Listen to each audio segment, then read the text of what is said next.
Salut, c'est Zaba, et commençons tout de suite par le numéro 7, Chasseurs fantômes. Alors que la Seconde Guerre mondiale touchait à sa fin, certains des pilotes alliés les mieux entraînés ont commencé à repérer d'étranges phénomènes dans les airs. Des lumières scintillantes et fluides suivant chacun de leurs mouvements pendant les missions de nuit au-dessus de la frontière franco-allemande. Mais ce qui s'est passé lors de cette froide nuit de novembre 1944 n'était que le début d'une longue histoire entre les forces militaires et les phénomènes volants non identifiés, dans les mystérieux chasseurs fantômes ou les Foo Fighters en anglais. Le prestigieux 415e escadron de chasse de l'US Air Force n'était opérationnel que depuis un mois lorsqu'ils arrivèrent en Angleterre en mars 1943. Les hommes de l'escadron étaient parmi les aviateurs les plus entraînés que l'armée de l'air avait à offrir, avec une réputation légendaire lors des opérations de nuit. Et bien qu'ils soient parmi les meilleurs pilotes au monde, les membres de l'unité finiraient par vivre une expérience d'un autre monde qui allait les marquer à vie. Le 27 novembre 1944, par une nuit partiellement nuageuse, un équipage de vol à bord d'un chasseur britannique survolait la vallée du Rhin à la frontière franco-allemande, lorsqu'ils ont repéré un étrange faisceau de lumière dans le ciel autrement sombre. Le pilote Edward Schulter, l'opérateur du radar Donald G. Meyers et l'officier du renseignement Fred Ringwald ont affirmé avoir été témoins de près de 10 lumières orange vives à des vitesses qui leur ont semblé bien trop élevées. Les lumières se sont approchées d'eux du côté de l'aile gauche et ils les ont initialement confondues avec une arme aérienne allemande. Schulter a ensuite tenté de les traverser et la lumière a soudainement disparu. Mais lorsque le radar n'a enregistré aucun objet à proximité du phénomène étrange, l'opérateur Meyers est devenu perplexe. De retour à leur base, le natif de Chicago a alors sorti une BD Smokey Stover Firefighter of Foo et l'a montré à son pilote et a qualifié les lumières de Foo Fighters, un mot absurde utilisé par les personnages de la publication mais qui allait rentrer dans la culture populaire.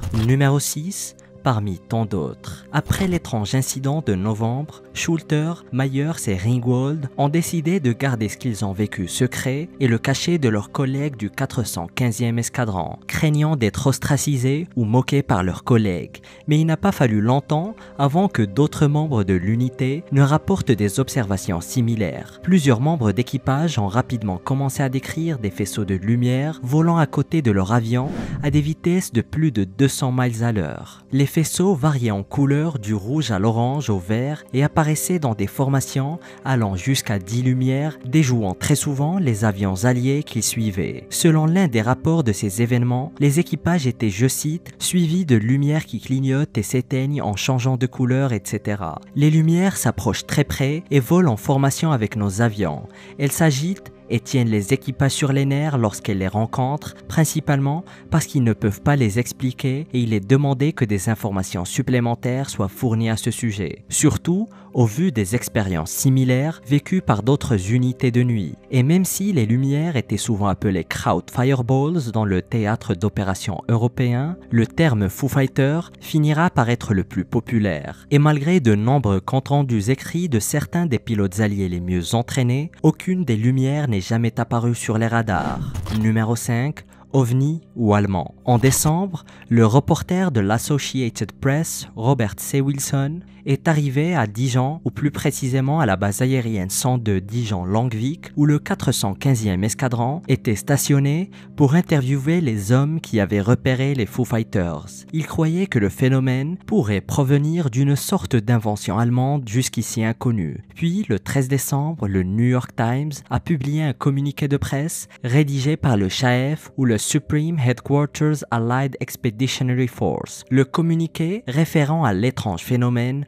comme une arme ennemie, je cite, « Une nouvelle arme allemande a fait son apparition sur le front ouest. Des aviateurs américains rapportent qu'ils rencontrent des sphères argentées au-dessus des territoires allemands. Les sphères se manifestent soit seules ou en essaim. Parfois, elles sont semi-transparentes. Cependant, l'article de Wilson est paru le jour de l'an en 1945 et fait allusion à la possibilité d'avions extraterrestres, déclenchant par la même occasion une frénésie mondiale et et incitant les journaux du monde entier à reprendre l'histoire avec des images de soucoupes volantes en couverture. Peu après, d'autres théories sur l'incident ont fait surface, allant de ballons météo japonais aux hallucinations liées à la fatigue des pilotes et même des phénomènes météorologiques étranges semblables au feu de Saint-Elme. Cependant, les membres de l'équipage ont rejeté avec véhémence ces théories, d'autant plus que les explications ne justifiaient pas pourquoi les lumières semblaient suivre et reproduire les mouvements de leur avion. Les hommes étaient fermes dans leur revendication que les lumières étaient bel et bien réelles et qu'elles ne ressemblaient à aucune autre chose qu'ils aient vue auparavant. Mais l'une des théories les plus importantes entourant les Foo Fighters était celle d'un programme secret allemand. D'une part, les observations ont toutes pris place sur l'Europe occupée, à la fois lorsque la Luftwaffe a attaqué des bases alliées tous les jours, et pour étayer la théorie encore plus, toutes les observations se sont soudainement arrêtées après la fin de la guerre. Le lien le plus convaincant qui relie les Foo Fighters à l'Allemagne est la fusée V2. Cette fusée a été développée par Werner von Braun, un ingénieur de génie qui est devenu un scientifique de premier plan dans la course à l'espace lors de la guerre froide. Le dictateur allemand avait utilisé le missile balistique à longue portée en 1944 contre la Belgique et d'autres territoires européens. Cependant, et selon l'auteur en aviation militaire, Nicolas Veronico, cette théorie ne tient pas la route et aucun élément de l'arsenal de l'aviation militaire de l'Allemagne ne peut expliquer les Foo Fighters, confirmant que la fusée V2 ne dispose ni de la maniabilité ni de la capacité de changer de vitesse et de direction brusquement comme le faisaient les Foo Fighters. Numéro 4. Une histoire conflictuelle. Bien que le commandement de l'US Army ait envoyé une équipe d'officiers pour enquêter sur les Foo Fighters, les résultats de l'enquête ont été perdus après la guerre. En 1953, la nouvellement créée CIA a convoqué un panel de 6 personnes composé des scientifiques américains les plus éminents, spécialisés en technologie aéronautique expérimentale. Leur but étant de déterminer si les Foo Fighters constituaient une menace pour la sécurité nationale.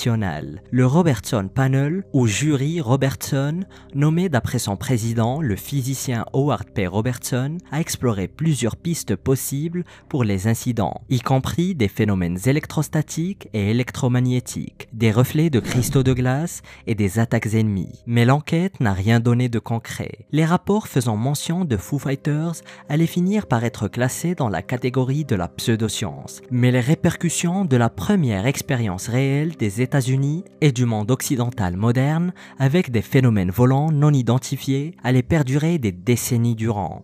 2 ans seulement après la parution du rapport du journaliste Wilson sur les Foo Fighters au-dessus de l'Europe, l'incident de Roswell a pris place. Pour la deuxième fois en seulement 2 ans, les journaux américains donnaient une place primordiale à l'histoire d'un crash de balancement de l'Air Force dans un ranch près de Roswell au Nouveau-Mexique, affichant en couverture des images de vaisseaux extraterrestres. Depuis lors, la fascination américaine pour les ovnis n'a fait que grandir, mais le gouvernement a toujours refusé de confirmer la présence d'extraterrestres. Mais les événements rapportés par les pilotes alliés lors de la Seconde Guerre mondiale restent toujours inexpliqués. Et c'est certainement le plus grand mystère de la Seconde Guerre mondiale.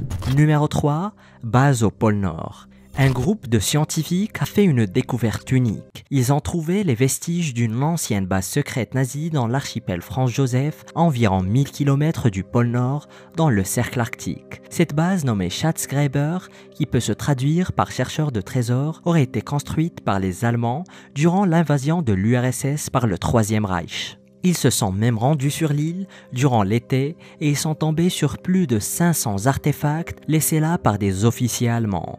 La localisation de ce bâtiment avait été révélée dans quelques documents d'archives, mais personne n'avait encore eu la chance de la découvrir. Certains historiens misaient d'ailleurs sur le fait qu'il s'agissait d'un simple mythe. Mais plus de 70 ans après son abandon, cette base a pourtant été mise au jour par les scientifiques. Il faut dire que les vestiges et les preuves ne laissent pas grand doute quant à l'existence l'importance de cette base, puisque les scientifiques ont découvert des bidons d'essence, des jerrycans, des douilles et des balles, des documents manuscrits, ainsi que des reliques datant de la Seconde Guerre mondiale. Mais ils ont surtout découvert des bunkers. Cette base était principalement utilisée comme station météo afin de guider les troupes allemandes sur les territoires de l'URSS. Au total, plus de 1000 bulletins auraient été envoyés en 2 ans aux soldats du Troisième Reich. La base aurait été bâtie sur ordre direct du dictateur allemand avant d'être définitivement abandonnée. On a même retrouvé des documents qui racontent que des soldats présents sur place, à court de vivres, auraient mangé de la viande d'ours polaire crue infectée par des vers,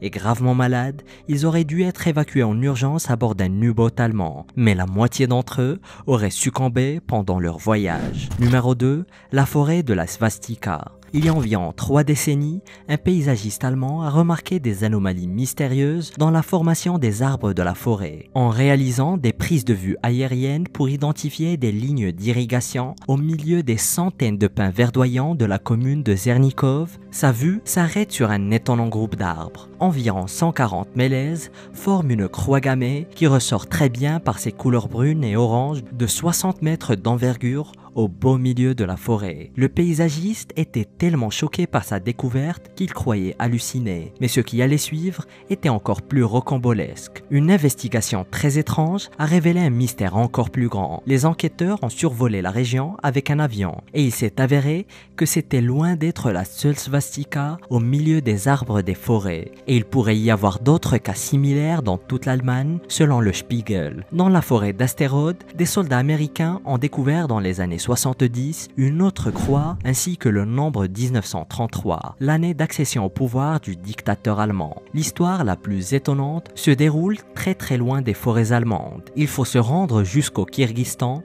en Asie centrale, comme le raconte le New York Times, pour trouver sur le versant d'une montagne de Tashbachat une autre forêt en forme de croix. La légende raconte qu'ils auraient été plantés par des prisonniers de guerre allemands au sortir de la Seconde Guerre mondiale, à l'insu de leurs geôliers soviétiques. Le motif est apparu 2 décennies plus tard, mais là aussi, ce paysage dérangeant a suscité bien des récits contradictoires. Le superviseur de la forêt, d'origine allemande, aurait fait planter les sapins de cette manière durant les années 40, à moins qu'il ne s'agisse de l'œuvre d'un nationaliste allemand après la mort de Staline, explique le New York Times. Pour la découverte initiale, un garde forestier local a découvert que les arbres ont été plantés dans les années 30. Ces conifères, les seuls à perdre leurs aiguilles en hiver, font apparaître l'emblème quelques semaines par an seulement, lorsqu'ils arborent leur couleur jaune ou brune au milieu des pins. Mais le mystère perdure toujours sur l'origine exacte de cette initiative. Certaines sources attribuent la paternité du symbole à un dirigeant local adhérant à la terrible idéologie, qui aurait ordonné de planter ces arbres à l'occasion de l'anniversaire du dictateur allemand. Mais le plus troublant dans l'histoire est certainement le fait que ces symboles soient passés inaperçus pendant toutes ces décennies, et ce, durant la période communiste et même après la chute du mur de Berlin. Personne n'a réalisé que ces symboles étaient éparpillés un peu partout dans les forêts allemandes qu'en 1992. Numéro 1, USS Greyback.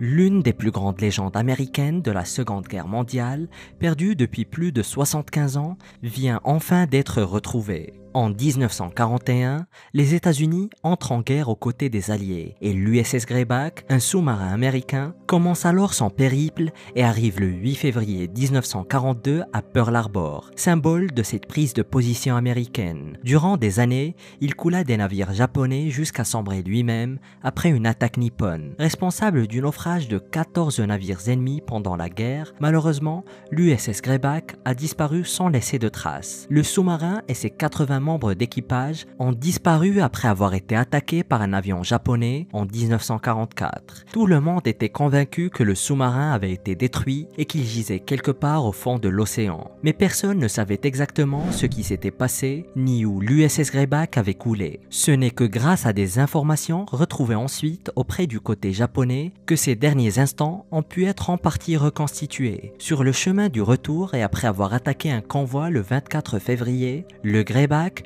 utilise ses 2 torpilles restantes pour couler le cargo Ceylon Maru 3 jours plus tard. Ce jour-là, le 27 février, un avion bombardier torpilleur japonais le repère à la surface de l'eau et largue une bombe de 200 kg. Et selon les archives japonaises, le sous-marin explose et coule immédiatement. Mais à cause d'une erreur de traduction, la Navy américaine se trompe quant au lieu de la disparition de l'USS Greyback. Une erreur qui n'a été découverte qu'en 2018 par un chercheur japonais. L'homme a scruté les archives de la marine impériale japonaise, des documents consignés durant la guerre. Et l'une des retranscriptions des communications radio donnait la longitude et la latitude exacte de l'attaque menée contre le Greyback, et celle-ci ne correspondait pas aux données de la Navy. Selon le New York Times, l'erreur était d'une centaine de kilomètres. Le Greyback a alors pu être retrouvé juste au large des côtes d'Okinawa. Et ce que les archéologues ont découvert sous ce temple ne peut être expliqué par la science. Découvre-le en cliquant sur cette vidéo.